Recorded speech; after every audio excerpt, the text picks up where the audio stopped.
चूंकि corona virus है, corona virus इतना तेजी से फैला हुआ है बेटा, इतना तेजी से कि पूछो मत। इसलिए आप बिल्कुल सतर्क रहो बेटा, घर से बाहर नहीं निकलना है, मतलब नहीं निकलना है, समझ में आया।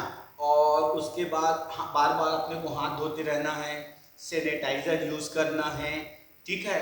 तो अभी हमने देखा है पूरी इंडिया, छत्तीसगढ़ में बहुत तेजी से कोरोना फैला है, लेकिन हमारे इस पढ़ाई में कोरोना बाधित नहीं होगा। इसलिए टेस्ट किस कोचिंग सेंटर में हम लोगों ने एक ऐसा प्लेटफॉर्म तैयार किया हुआ है जिससे घर बैठे बच्चों को वीडियो प्रोवाइड होगा, नोट्स प्रोवाइड होगा और आपका टेस्ट भी चलते जाएगा, लगे हाथ आपका टेस्ट भी होगा। तो मैं आज एक ऐसा टॉपिक पढ़ाने जा रहा हूं बेटा जो आपके 11th में भी है, 11 के चैप्टर 1 में है। जब 11 देखोगे तो चैप्टर 1 में normality, molarity, formality, molality, mode fraction, ये सब है। तो किसमें? 11th में। 12th में भी है ये पूरा चैप्टर 2 पढ़ तो उसमें विलियन शब्द दिया होगा, विलियन के आगे नॉर्मलता, मोलरता, फॉर्मलता, ये सारे चीजें हैं। तो ये जो मेरा वीडियो आज जो वायरल होगा, जो डेमो क्लास है, ये 11 के बच्चे, 10th के बच्चे, 9th के बच्चे, 12th के बच्चे, सबके सिलेबस में है, सबके सिलेबस में है। तो चूंकि मैंने कुछ चीजों को बोर्ड में लिख दिया है, यौगिक HCl, HNO3, H2SO4, NaCl, glucose, sucrose, urea, उनके तुल्यांकी भार, और जो आयनिक नहीं होते, जो नॉन आयनिक होता है, उसको हम उसका तुल्यांकी भार नहीं निकालते, क्योंकि नियम है तुल्यांकी भार निकालने के लिए अणु भार बटे नंबर ऑफ केटायन। तो चूंकि इसमें केटायन नहीं होता, इसलिए तुल्यांकी भार भी नहीं होता।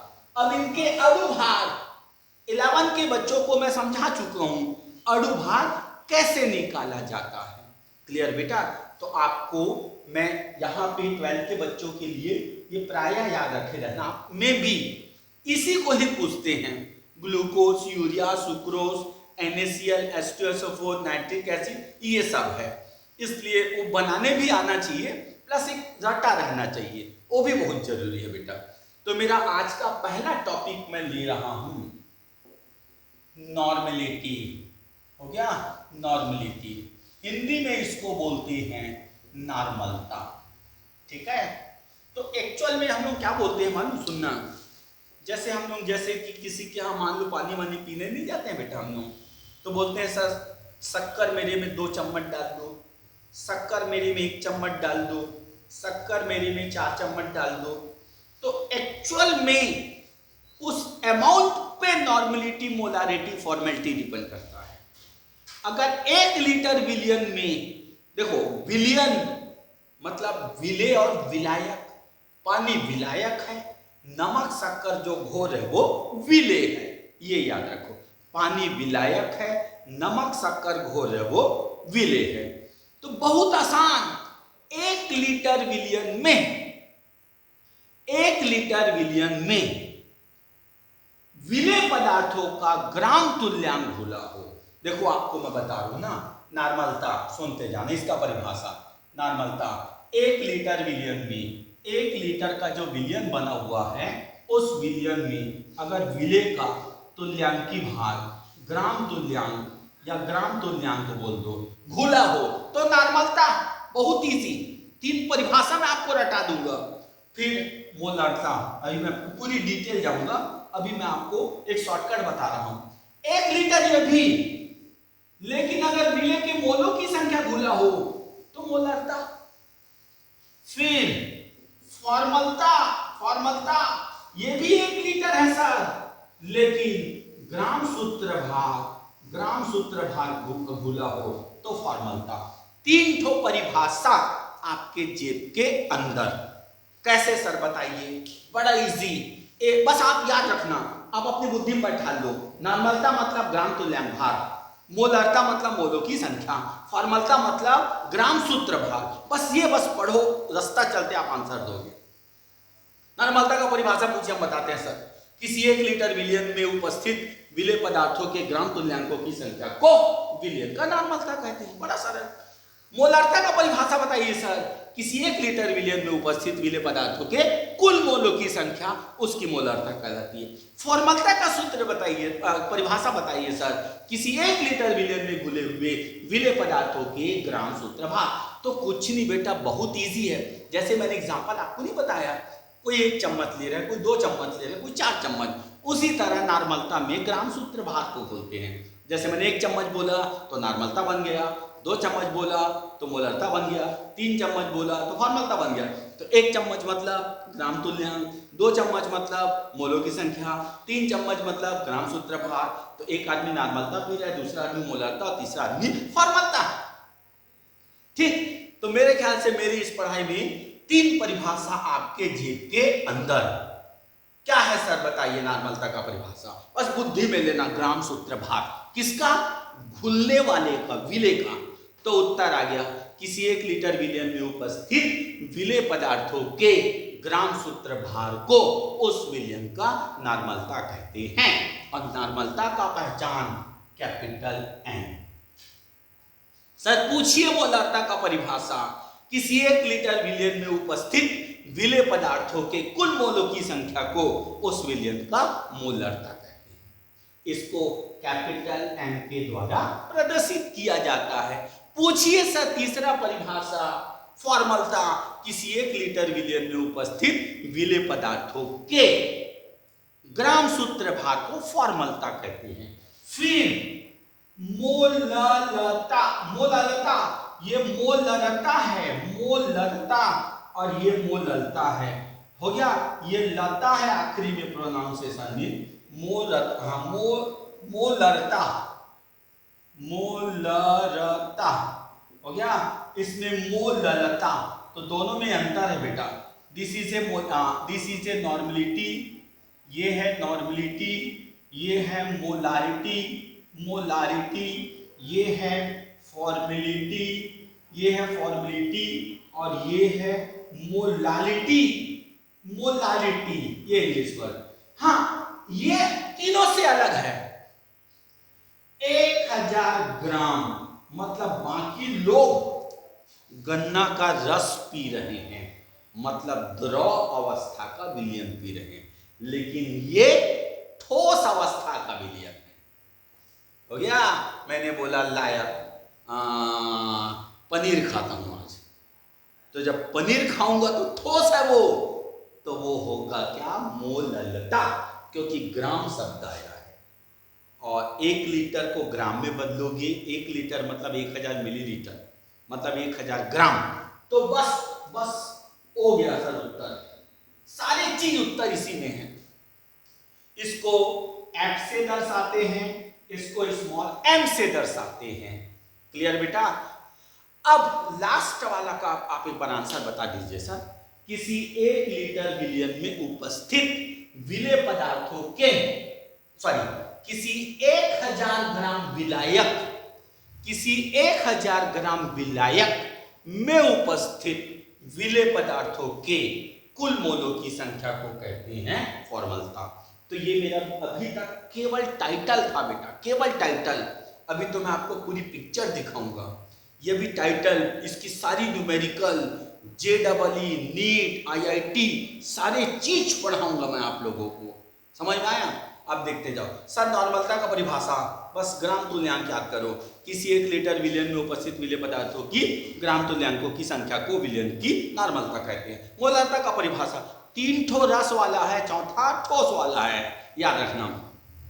किसी 1 लीटर विलियन में उपस्थित विलेय पदार्थों के मोलों की संख्या, मोलरता। किसी 1 लीटर विलियन में उपस्थित विलेय पदार्थों के ग्राम सूत्र भार को क्या कहते हैं? फॉर्मलता। अब ठोस पनीर खाना है, मोलरता, मोलरता मतलब ठोस। किसी 1000 ग्राम, लास्ट वाला ठोस है बेटा, बाकी तीनों द्रव। किसी 1000 ग्राम विलायक में उपस्थित विलेय के कुल मोलों की संख्या को हम लोग क्या कहते हैं? मोललता।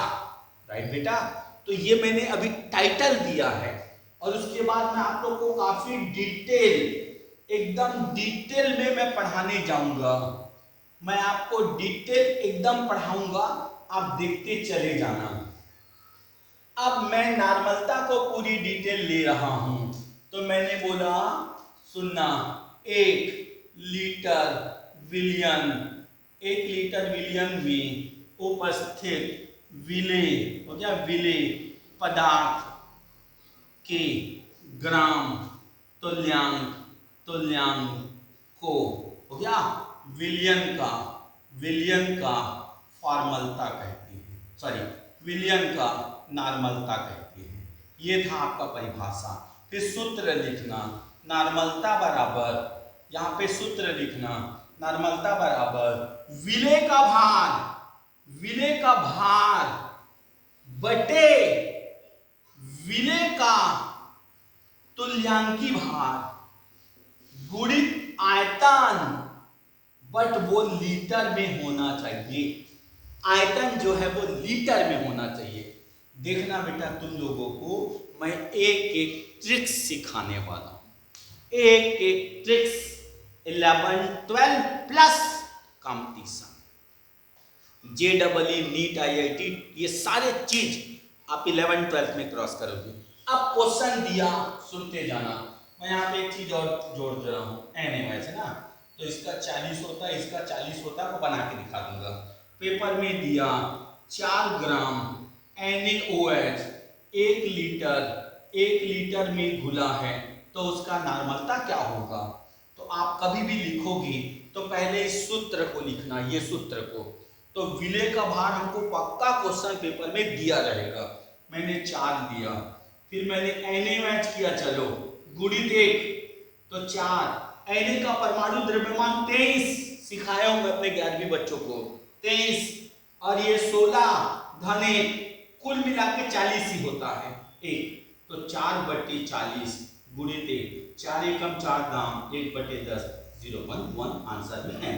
इधर वर्ड में नॉर्मलता, आंसर में n, आंसर में n।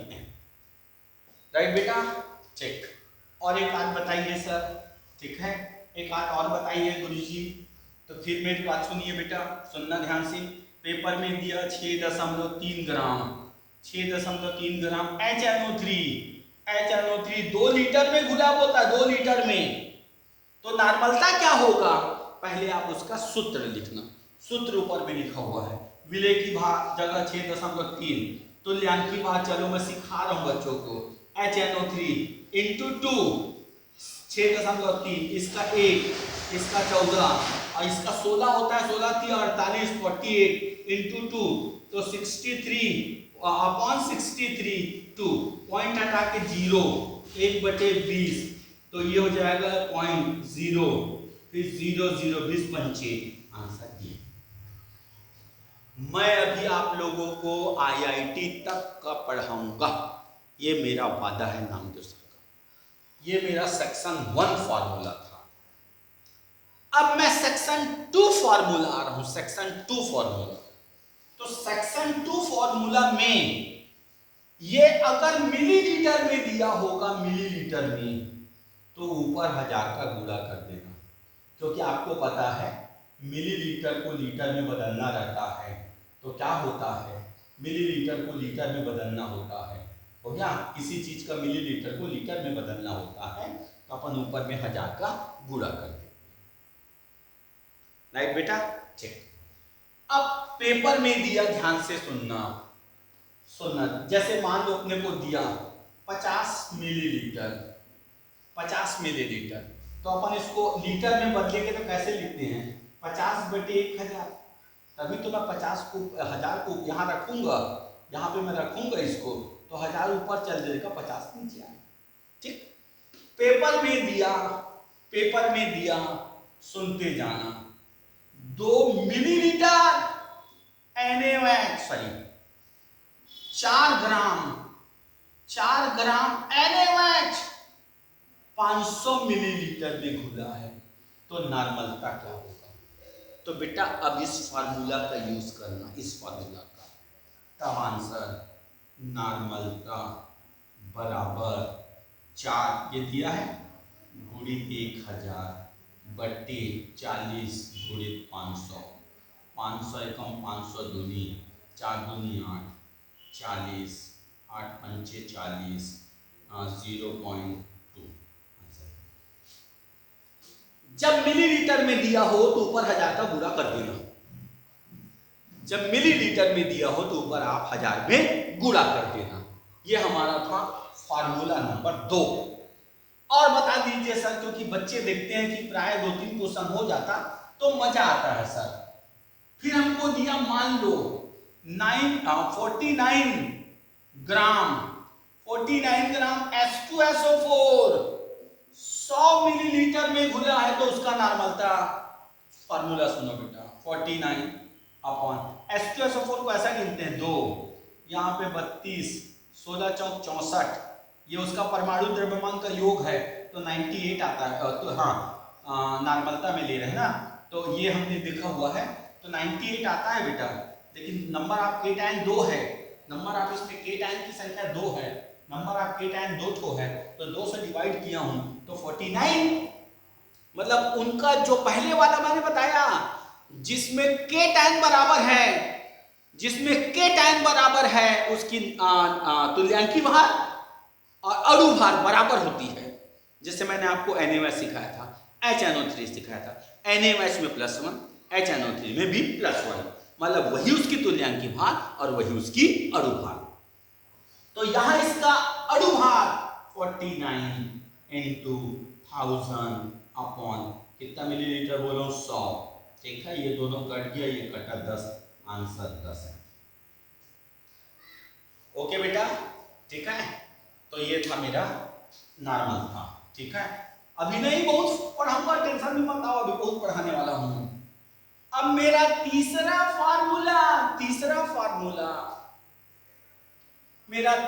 फार्मूला तनु विलयन के लिए, तनु विलयन के लिए तो तनु विलयन का फार्मूला है N1V1 बराबर N2V2। अब हमको क्वेश्चन में दिया N/10 NaOH का 1 लीटर था उसको 10 लीटर में बदल दिए, N/10 NaOH के 1 लीटर था उसको 10 लीटर में बदल दिए। तो 1 लीटर वाले का तो नॉर्मलता पता है N/10, तो 10 लीटर वाले का नॉर्मलता पूछ रहा है। तो N1 की जगह मैं रखा 1/10, V1 की जगह मैं 1 बराबर N2 निकालना है गुणित 10 को ट्रांसफर किया, N2 बराबर 1/100 या 0.001 आंसर है, ठीक है बेटा। तो ये जैसे डाइल्यूट करते हैं, इसको इसमें बदल दो, इसको इसमें बदल दो, इसको इसमें बदल दो, वो उसके लिए है। क्लियर है। तो ये आपका था तनु विलयन के लिए, ठीक। और अगर मान लो मेरा तीसरा फार्मूला था अभी तक ना, अब मैं आ रहा हूं चौथा फार्मूला में, अगर प्रतिशत हो तो मतलब प्रतिशत मतलब वो 100 मिलीलीटर में है, प्रतिशत मतलब वो 100 मिलीलीटर में है। तो अपने पास फार्मूला क्या है बेटा, नॉर्मलता बराबर विलेय का भार हो गया, विलेय का भार यहाँ पे गुणा 10 कर दो बटे हमने कर दिया तुल्यांकी भार। क्लियर। मान लो पेपर में दिया 10% NaOH विलयन का नॉर्मलता क्या होगा, तो मैंने फार्मूला आपके सामने रख दिया है। विलेय का भार यहाँ पे 10%, मतलब मान के चलो विलेय 10, 90 पानी, तो मैंने यहाँ पे 10 रखा। अणु भार कितनी 40 गुणित 1, 0 काट दिया 1/4, यहाँ से आप करोगे तो 0.25, ये है हमारा नॉर्मलता, ठीक है बेटा। तो अभी मैं नॉर्मलता के कितने सेक्शन पढ़ाया हूं, 7, लेकिन अभी मेरे पास नॉर्मलता के 8 सेक्शन हैं, 8। मैंने आपको बोला ना आपके 11th 12th plus competitive exam का भी मैं तैयारी करूंगा। क्लियर बेटा। तो आज मैंने जो टॉपिक पढ़ाया है वो 9th में भी है, 11th में भी है, 12th में भी है। 11th में चैप्टर 1 में है और 12th में चैप्टर 2 में। इसके बाकी वीडियो का आप लोग वेट करना, इंतजार करना। अभी मेरी नॉर्मलता पूरी नहीं हुई है, ये अभी आधी है और पढ़ाऊँगा, क्योंकि मैंने बहुत से बच्चों से सुना है कि सर आप जब लंबी वीडियो बना देते हैं तो उनको थोड़ा डाउनलोड करने में दिक्कत होता है और रुक रुक के चलता है, इसलिए मैं अभी छोटी वीडियो दे रहा हूँ। ठीक है, उसके बाद मैं धीरे धीरे बड़ी वीडियो दूंगा। ठीक है, ओके, गुड लक।